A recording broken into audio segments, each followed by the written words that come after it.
All right, all right. We are back in beautiful Belmont, New Jersey at the Grit Won't Quit podcast studio, and I have a very special guest. I have Lorenzo Mauriello. Good morning, Lorenzo. Good morning, Tom. Thank you for having me. I'm Thank doing you well. How about yourself? Excellent. Thanks for Good, coming good. on. You're the course. third Mauriello to ever come on the podcast, which is That's more very than exciting. any other family. Well, you haven't even had 3 Smiths on, but we've had 3 Mauriellos on now. So Awesome. you come from a family of entrepreneurs. Yes. So what would I expect from a young guy in college but to be an entrepreneur? I will be. There you go. I am. You are. I am. You are. at Sorry, this I point. am. So you're going to be a junior in college at this point. Correct. Yes. And where do you study? I study at Monmouth University. And what do you study? I study business administration and finance. Awesome. I had switched over from real estate. That was a major there? That was a concentration. Oh, concentration But the within concentration business, now is finance. All right, cool. So you're learning a lot about business and how it all works and all that it does. And again, you have a father who runs 8 different businesses through my tax fellow. So you kind of dinner time conversation must be about business. Yeah. Always, pretty much. Always. So now, what's your current business? So I'm in the vending business, and right now, normal snack and drink machines, but I know it's not always going to just be snacks and drinks. Yep. Now, when you say drinks, you're talking about like the soda machines and the Snapple, or is it just? Yeah, Snapple, Coke, Diet Coke, Gatorade, Yep, water, all the main- that. I have a warehouse location, so Awesome. The caffeinated drinks do really good there. The Gatorade does good there. Waters do great, of course. That's great. So, what got you into vending? So I had been walking past a vending machine, and all of a sudden started seeing more and more. Once you look for something, Once you see it the first more. time, then you see it all over. Exactly. And I said, someone has to own this. And now I'm picturing some corporate dude, God only knows where, maybe across the country. He's got tons of employees working for him, doesn't even live in Jersey, but has hundreds of locations. And then I'm scrolling on TikTok one night, and I see all these content creators. All of a sudden, it's like I start talking about it, and the algorithm, picks it up. Of course, they're So spying now on my us. phone's going to be like all over. Like later today. Sorry, when Tom. When Yeah. I'm looking at Instagram, I'm going to have all these things about my new vending career. Exactly. I'll send them to you. Perfect. So and then what happened? I had seen some guys online doing it, and I'm like, wait, this guy's breaking it down. Essentially, you could find locations and machines on Facebook Marketplace. Okay. Or you could buy a machine, start calling local businesses up. If you're close with any business near you, maybe they need one. And you could place your own machine. That's pretty cool. Yeah. So this happened in May? In May, I got my first location, but I had really been interested since last year. I actually went to study abroad. Where'd you I study? was studying in Florence, Italy. Awesome. And so, Why would I think it would be anything else? Your name is Lorenzo. of course, they all asked me if I spoke Italian, though, and then I had to say a little bit, and then I had to say no because Not they at all. started saying stuff I couldn't understand, and it was very embarrassing. How did you like Florence? Gorgeous. Yeah. Left a piece of my heart there. There you But go. essentially took that time, just to study abroad. I had a busy semester back. I started working again first thing, and then before the vending machines, I was doing insurance, and so I kind of needed something in place of that. I needed a main hustle while I worked, something to work towards. And so those videos came back to me when I had that idea again, and I started. So Started planning really, it's this a out. very low cost of entry, right? Like you have to Essentially, get a machine, or you have to lease Right. a machine, right? And now guys are selling machines on Facebook Market. Now, if they sell the machine to you, they already have the placement, most of the time. which is good. At least so that you have a foot in the door, and at least it's making a sale. Right. Right. Even if it's something, it's not hurting you being there. Yeah. Maybe you could find a better location on your own, more foot traffic, or you're closer with the owner. But it's certainly, like the warehouse, for example, it's not hurting me. It's making maybe $10 a day. Nothing crazy. Not But it's gonna. still making money. It's not costing you money. Yeah. So it's not hurting to have there. Yep. And now, what's the plan for expansion? So I do want to get into unattended automated retail. Like I said, they have those machines where you just tap a card, you can open the door, and that's impulse buys. So people have access to all the products. They don't have to do a separate transaction, a separate vent. It's all right in front of them. So if they want a prepared meal, chips, and a drink, they could grab that all in one, and their card is just hit the charged card. like that. Also, it's a little more theft-proof. They don't have to need change or like a Right, dollar bill. right. Like, And I don't have to deal with the bill validators. Those are a pain. Yeah. Like my one machine isn't accepting $5 bills. I got to figure that out. Why? You don't Bill know? validator, I guess. Yeah. So I tried cleaning it. I'm watching these tutorials on YouTube. You know, like I say, getting into the business, I knew nothing about it, but I bought my first machine. I looked at the machine. I was like, how do I open it? So the guy hands me a key. I crack it open. I see all these wiring harnesses, all these buttons. Yep. And I'm like, okay, there's the model number. I go home, I take a picture of the model number for hours, just watch YouTubes. All right, how do I set prices? How do I Can you set restock prices the from machine? like? Is there an app or anything that you could? So I have an app, but that's to mainly like keep track of sales. And if I have, let's say I have a row of crackers and I want to put cookies, I could switch that on the app so I know what's selling. Yep. That's more for accounting purposes and everything. But no way to change prices on the app. Okay. So- That would be great if you could. Yeah, just all of a sudden someone buys a coffee the next day, it's $2 more. Yeah. Or if you could track your inventory too, so you know what Oh, you were, yeah. what you Yeah, were, I can. what was selling and what's not selling. Yeah, so the app is actually through the credit card reader company Nayax Uh-huh. is the name of it. They also have Cantaloupe, a couple different companies that do it, but it's a VMS, vending management system, and you keep track of inventory just when you go stock the machine, say how much you put, when you put it, and you can keep track of the change tubes, everything. Now, like, how did you find out, like, on that $5 reader, like, how did you find out that was a problem? Like, did someone tell you, or No, like, just testing the machine myself. So it's Okay. only taking singles right now. All That right. one needs a card reader. Yep. Yeah, definitely.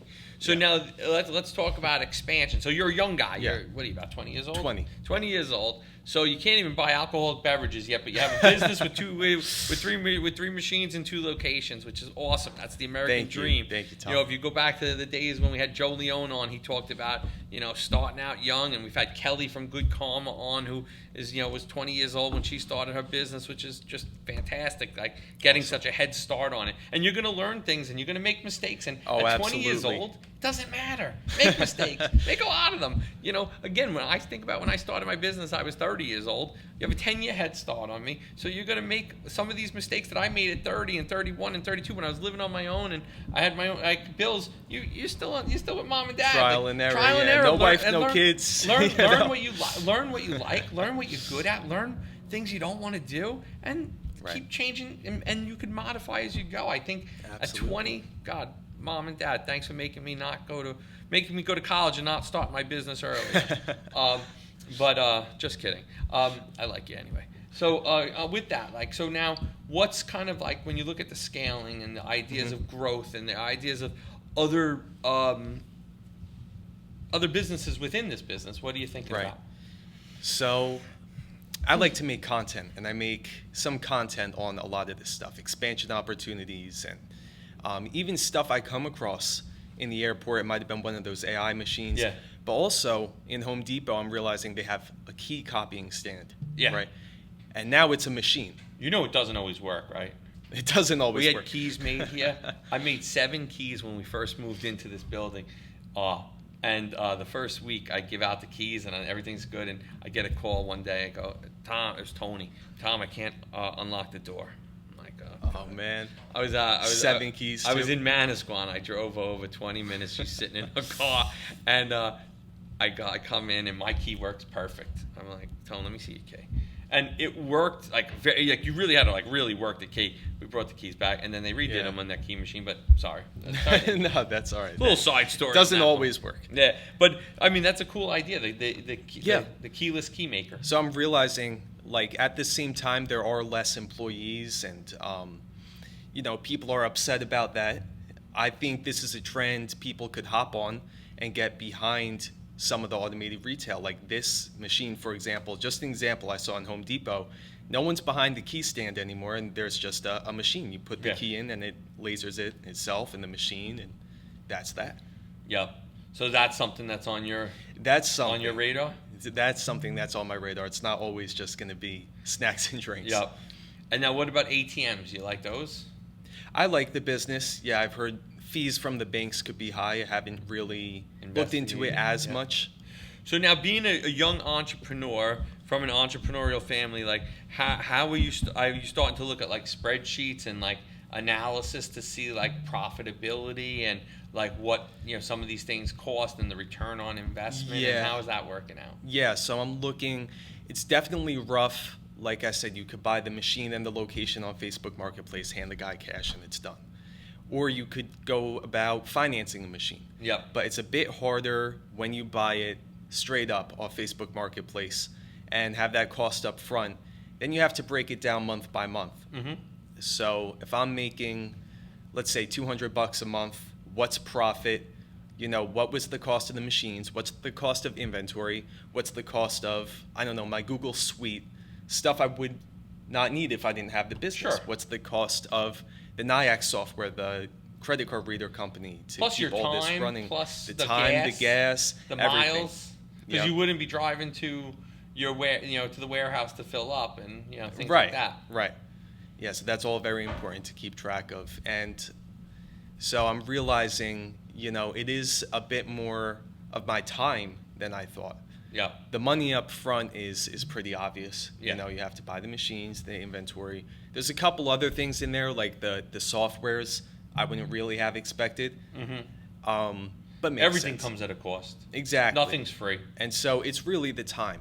And that was the thing. Like I said, I like to make content. I was watching the content when I got into the business, and Yep. everyone's trying to sell a course nowadays. So that, or they're trying to sell themselves. And they're just like, hey, get my free ebook and study this for hours before you get into the business, or buy my course and I'll get you your first location within a month. Or I just wanted to start, so I didn't do any research. I got my first location, took a picture of the machine, went home and looked up the model number. But essentially, everyone is trying to sell a course on it and make it seem easier, but it does require more of your time than anything. I feel like a few years ago on TikTok, the trend was on like that Amazon drop shipping. And like everybody was doing courses on that. I tried that out, and I knew this kid, Aiden, who was doing $1 million a month with fulfillment by Amazon. Yeah. Ridiculous. And I knew people who were drop shipping, all that. That was the biggest trend for a little while. And now people are like, oh, it's dead, it's diluted. The successful drop shippers just took a product that wasn't theirs, white labeled it, slapped their brand on it, and they made something like, I don't know what's a good example, but like the Rise mushroom coffee. Mm-hmm. Tons of people were drop shipping that. Mushroom coffee, cognitive performance, until they just took over because they had an actual brand. It wasn't some Chinese brand on the label, and you're a completely different website. Totally. So, I think a lot of people are online trying to sell the course, trying to sell the dream. Absolutely. And, I think you have to sift through some of that, because I think some of these guys, they say sometimes people that, the people that know how to do stuff do it, and the people that don't know how to do stuff sell courses on it. Exactly. Yeah. Why would they need to sell a course if they're doing so well with the and everybody's got a different goal and a different, what they want to do in their life. So there's some guys that actually sell courses that are actually valuable and they're beneficial. Yeah. And then there's other guys that are just looking for a quick hit to try to find the next guy to kind of take their course. Yeah, exactly. So you have to kind of weed through that. And again, I think at your age, like, you see a lot of content on the social medias, and you're all over the social medias. Yeah, of course. And it's just constantly, it's somewhat overwhelming in a sense, but you have to remind yourself, okay, this guy could be, I don't know, selling rocks out of the back of his truck. Yep. And it would be another business idea.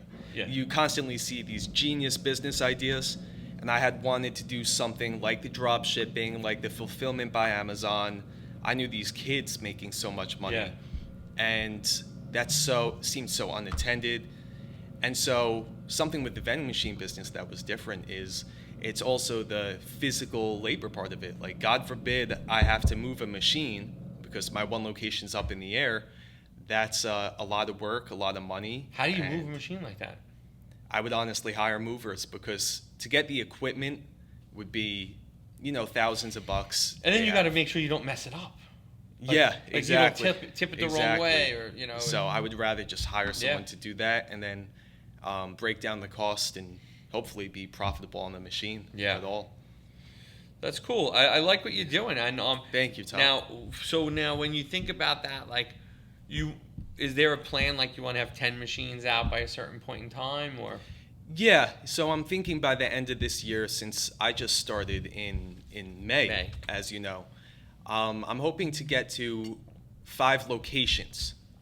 That could be 10 machines, that could be 8 machines, doesn't really matter. I just need to get into these locations because. And how are you how are you doing that right now? How are you trying to get the doors open to these locations? So first couple locations were easy, trying to learn the business myself without watching any tutorials or buying any courses on it and having the machine there. Now, I'm making scripts on my free time. I'm also getting closer to a lot of the owners of businesses I frequently go to. An example would be my gym. So I talked to both of the owners, they're brothers, and I've been planning it out. I haven't asked them yet about anything. But you're going to? But I'm going to, yeah. I have to kind of get my feet on the ground at this point. Just starting, everything's a bit crazy. But the plan is, if it's a gym, I don't care where it is, there's a vending machine for them. They have protein shake vending machines. They have creatine dispensing vending machines. They have coffee machines, all these specialty machines that I think I could put anywhere. I agree with you. That would be cool. Yeah. That'd be great. Thank you. You know what else I saw the other day? Someone on Facebook Marketplace was selling just a machine, and they made it a dog ice cream vending machine. Oh, that's a killer. And I was thinking, how great would this do on the Asbury Boardwalk? Oh, yeah. Or a boardwalk in general? Anywhere. People love their dogs. They spend a fortune on them. Yes. I think that's a great idea. I think so, too. Pup cups. Yeah. We have an office dog, Otto. So if you do end up buying it, bring a cup in for Otto so that he could try it out and give you his seal of approval. His honest opinion. I think Otto loves all ice cream. I haven't seen him say no to any ice cream that I've seen. So, but that'll be good. All right. So what else is in store? Like, as a young guy, like that's in this entrepreneurial world, what else should the world be looking at from the eyes of a 20-year-old? Opportunity. Getting in front of people's faces, doing stuff like this and getting out of there is kind of a lost talent nowadays. Everyone wants to be behind the phones all the time or online. So I had to kind of get out of my comfort zone in terms of starting to make the content. Even coming here today. Was it nervous? Were you nervous coming here today? Yeah, of course. Really? Yeah. Come on. But, I got to kind of just do it. After a few minutes, I'm fine. And it's the same thing with public speaking. No? All right, good. So I'm fine after a few minutes. Exactly. You got to just do it. So I have to kind of, stop thinking about everything going through my mind. But whether I'm making a YouTube video or even a short TikTok clip, I had to just keep doing it for it to become a norm. Yeah. That's great. I'm so glad that you're getting out of your shell, and I'm so glad you're doing it. Tom. And I'm glad that you came here today. I appreciate you having me. It was awesome. So as we wrap up today, let people know where they can find you online, where they can find you on your socials since you create content, and if they want to get a vending machine. I mean, that would be the ideal. Absolutely. He's in Monmouth County, New Jersey, for anybody that has businesses that might do well with a vending machine. So let them know. So my Instagram is AVS_vending. My YouTube is Lorenzo's Ventures, and my TikTok is Lorenzo's Ventures. Same name, really just documenting the back end of the business. And then my Instagram is for lead generation. Eventually, if anyone wants a machine, or if you know anybody who wants a machine, I'd be more than happy to help. Awesome. Lorenzo, thanks for coming on Tom, today. thank you so much for having me. You bet. I appreciate it. Keep doing great things. Absolutely.